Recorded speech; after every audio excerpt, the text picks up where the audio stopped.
স্বাধীনতা দিবসের পরদিনই পাথারকান্দিতে পুলিশের বড় সাফল্য, ৮ লাখ টাকার কফ সিরাপ সহ আটক অটো চালক। স্বাধীনতা দিবসের ঠিক পরের দিনই বিরাট সাফল্য পেল পাথারকান্দি পুলিশ। অভিনব পন্থায় কফ সিরাপ পাচারের ফিল্মি চেষ্টা ভেস্তে দিল পাথারকান্দি পুলিশ। উদ্ধার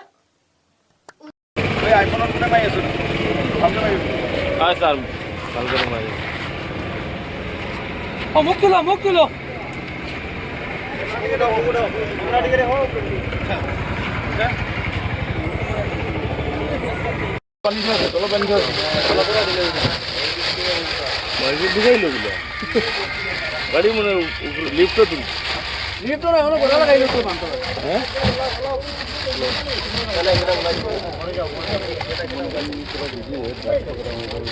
কোন এদের কাম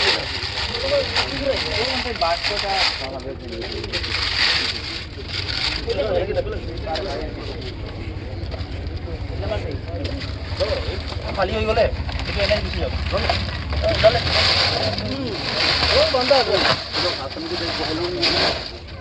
চেকিংটো ৰেগুলাৰ লগাই থাকোঁ। শিৱভূমি পুলিচৰ তৰফৰ পৰা, পাথাৰকান্দি পুলিচৰ তৰফৰ পৰা লগোৱাই থাকে, বিভিন্ন ঠাইত লগোৱা থাকে। তো আজি ৰাতিপুৱা 8:45 বজাত নীলাম বজাৰ পিনৰ পৰা ত্ৰিপুৰা অভিমুখে অটো এখন আহি আছিল। অটোৰ নাম্বাৰ আছিল ত্ৰিপুৰাৰ গাড়ী TR02B4000। এইটো গাড়ী আহি আছিল। অটোটো আহোঁতে আমি যিটো পাথাৰকান্দি নোপাওঁতে মইনা বাইপাছ পাই তাতে আমি তল্লাচী চলালোঁ।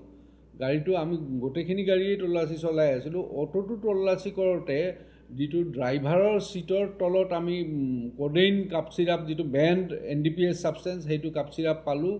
আৰু যিটো গাড়ীৰ তলৰ পিনে লুকাই ৰাখিছিল যথেষ্ট পৰিমাণে কেইবা শ বটল কাপ চিৰাপ, সেইটো আমি পাবলৈ সক্ষম হ'লোঁ।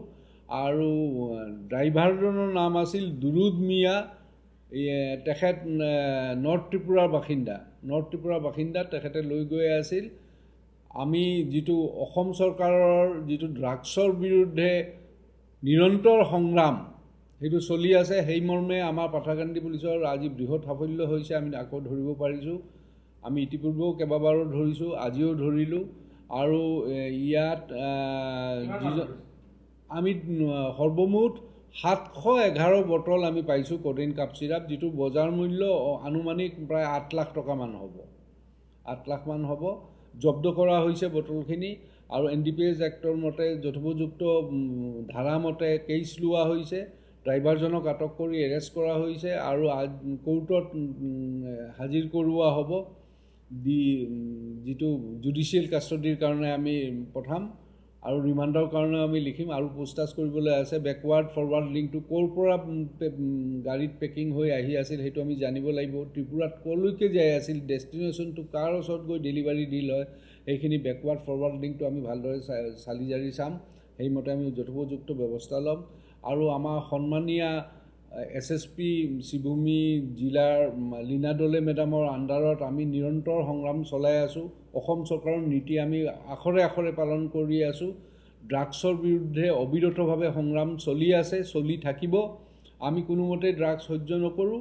ইয়াত আমাৰ অঞ্চলেদি ড্ৰাগছ সৰবৰাহ কৰিব নোৱাৰে আৰু ইয়াত কোনো প্ৰচলন কৰিবলৈ আমি কোনোমতে নিদিওঁ।